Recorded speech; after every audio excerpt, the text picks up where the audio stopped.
Hello, my name is Jess, and today I'm going to show you how to make a set of simple storage bins using our new pattern called Bloomwood.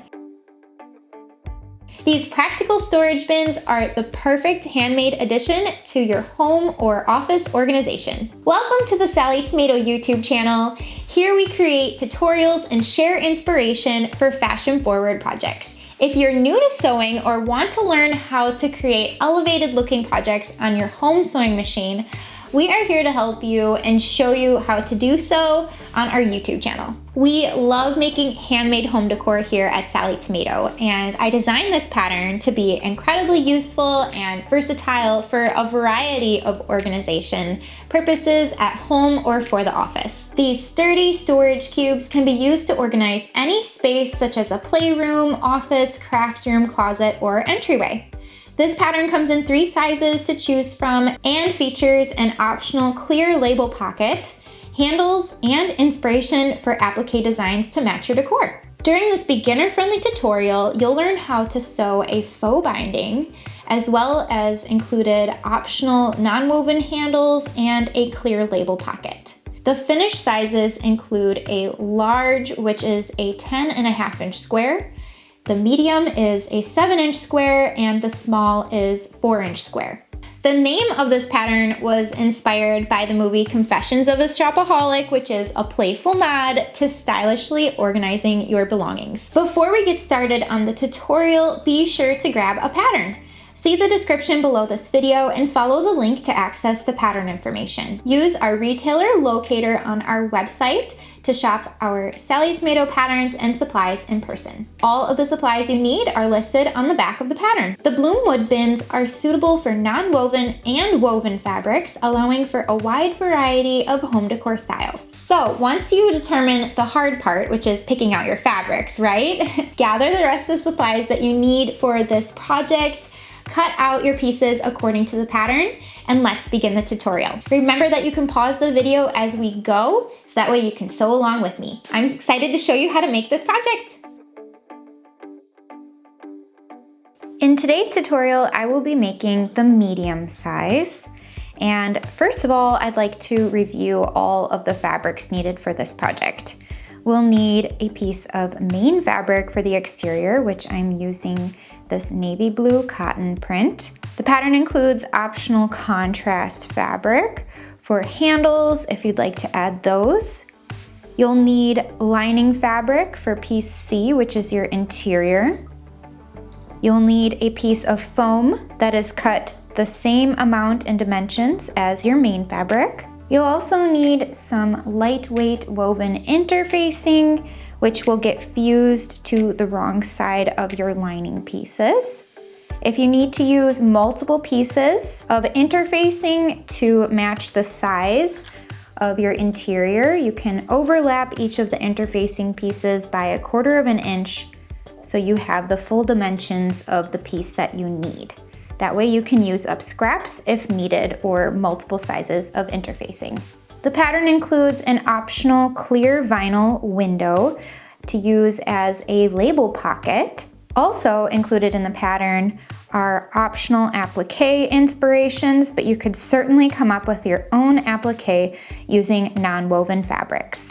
As you cut out your pieces, it may be helpful to label them, either by marking the name of each piece on the wrong side of your fabric, or you could download and print the free piece labels sheet on our website so you have your own reusable and sustainable labels for future projects.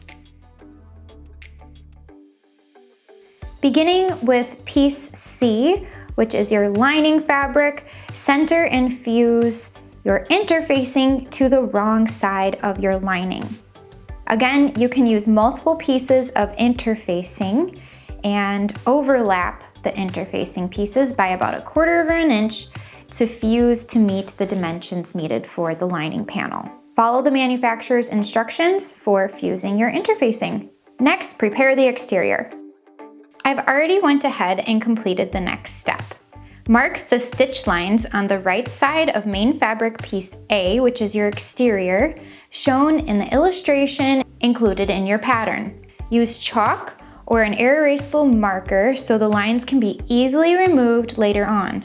The measurements are different for each size of storage cube, so be sure to refer to the pattern, and you'll mark 2 horizontal lines and 2 vertical lines according to your pattern. Next, with right sides up, center the main fabric piece A over foam piece A, aligning all edges.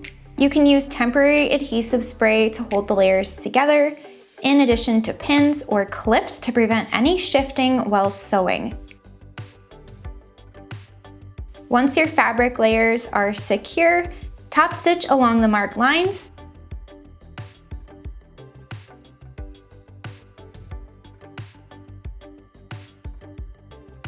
And an 1/8 inch from the outer edges. If you have a walking foot, I suggest attaching it to your machine to help guide the fabric layers as you sew. A walking foot will help prevent any puckering or shifting of your fabrics.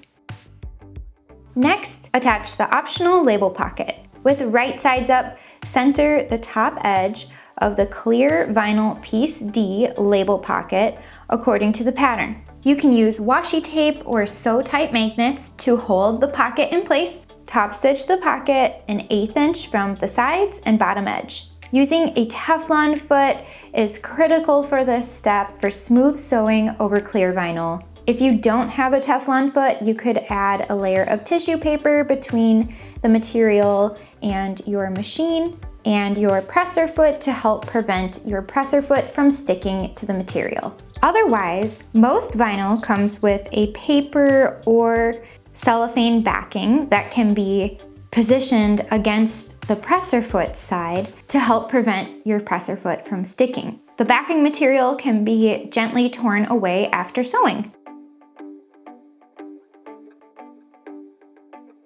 Next, attach optional applique. With right sides up, arrange applique as desired within the outer square sections of the front and back of your exterior.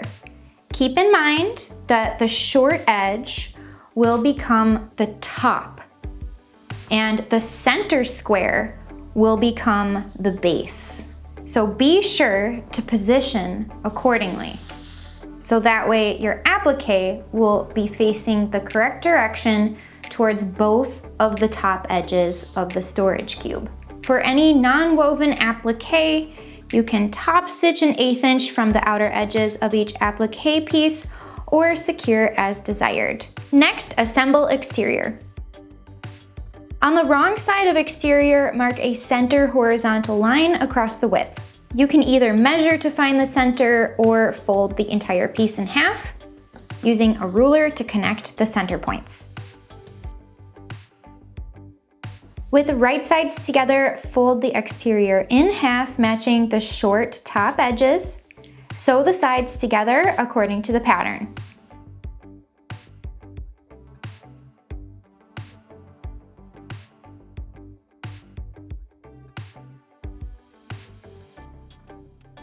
After sewing, trim the seam allowance to 1/4 inch wide.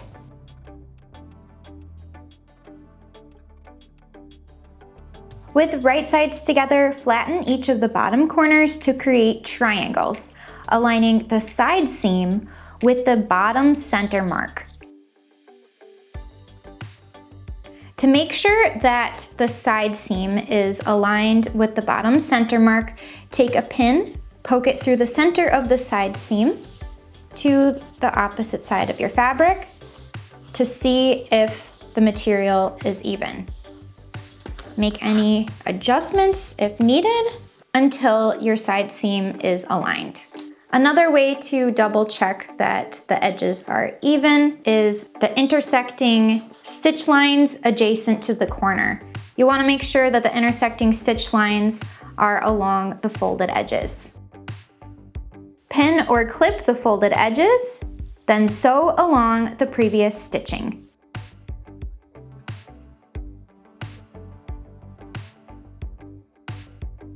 After sewing, trim the excess fabric from each boxed corner 1/4 inch from stitches.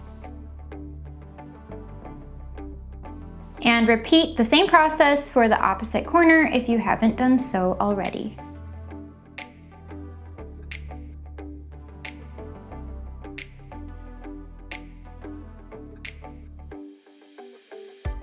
Turn the exterior right side out.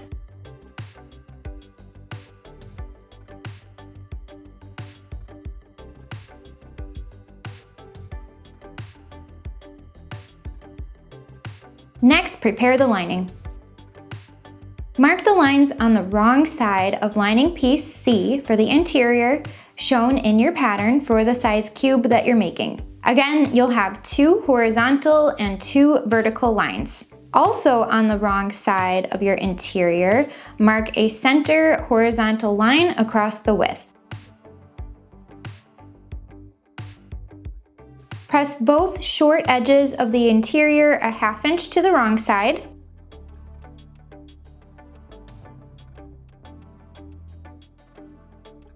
Then, with right sides together, fold the interior in half, matching the short top edges. Sew the sides together with a 1/2 inch seam allowance.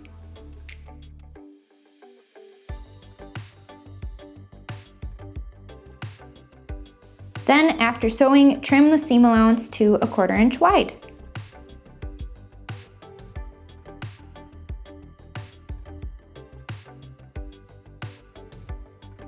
With right sides together, flatten each of the bottom corners to create triangles, aligning the side seam with the center mark. Pin or clip the folded edges, then sew along the marked stitch line.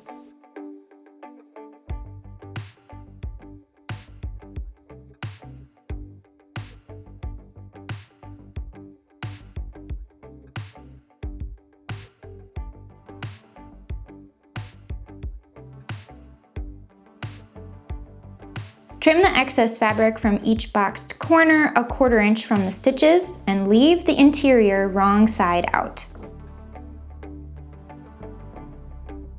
Next, assemble the storage cube.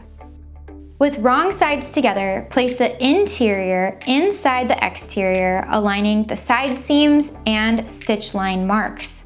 Fold the top edge of the interior over the raw edge of the exterior to create faux binding. Add lots of sewing clips to hold the interior in place.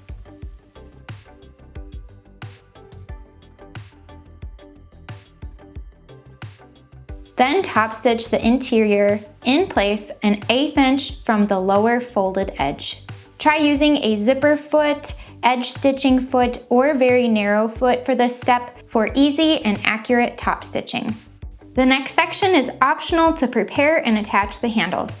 Skip to the next section of instructions if you decide not to add handles on the front and back of the medium or large storage cubes. With wrong sides together, fold each contrast piece B handle in half lengthwise.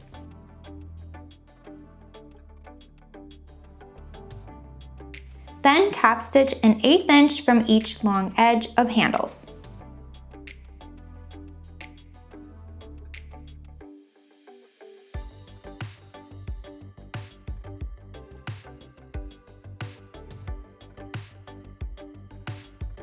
To make attaching your handles a little bit easier, you can mark a vertical line 1 inch in from each handle end as a top stitching guideline. Also, if you're adding rivets or Chicago screws, you may find it helpful to punch placement holes in the handles before positioning them. You can use a rotary punch to cleanly and accurately punch the holes for rivets or Chicago screws.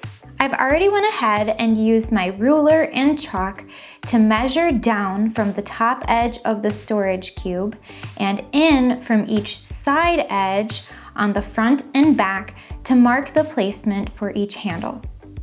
Position one handle on the front and one handle on the back of the storage cube, aligning the top corner of each short edge with the placement marks.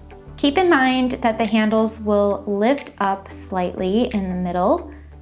I like to position the handle so the folded edge of my handle is towards the faux binding, so it will look nice from the top and the raw edges are more hidden towards the bottom. Top stitch each handle end in place as desired. Don't be afraid to squish your storage cube down out of the way so you have a clear view of where you're stitching. The foam stabilizer will pop back into shape. I decided to hold the handles in place while I secured them with stitching.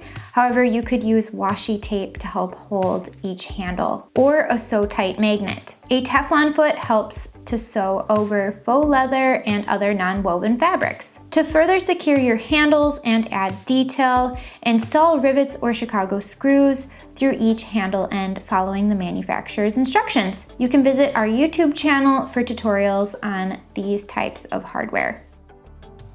The final step is to top stitch the corners. With lining fabrics together, fold each top corner flat, matching adjacent sides. Sew the layers together an 1/8 inch from the folded corner edge, starting at the top edge and stopping at the end of the faux binding. This top stitching will help hold the shape of the storage cube.